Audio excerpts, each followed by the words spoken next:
Екатерина Ануфриевна, 29 июня в составе делегации национально-культурной автономии украинцы в Коми вы побывали в деревне Жежем Усть-Коломского района Республики Коми.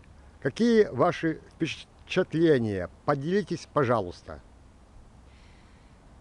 Нас пригласили нашу вышиванку украинскую на фестиваль поселок Жежем и отвезли на усадьбу на Палковых.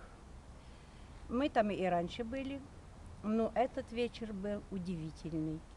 Хотя шел дождь, и хотя мы очень долго ехали, дорога не ахти была перед самой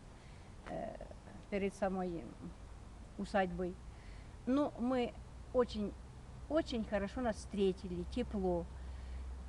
И у нас было там несколько коллективов этого района.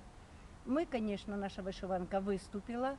Вот, очень понравилось зрителям. Зрителей было много, хотя бы был и дождь, и плохая погода, но зрители съехали со всей округи.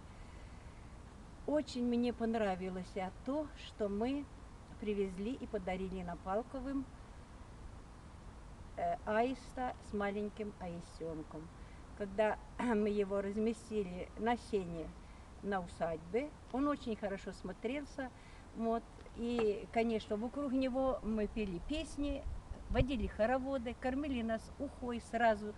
Были мы возле костра, очень повеселились, пели очень дружно, танцевали, хороводили. Вот.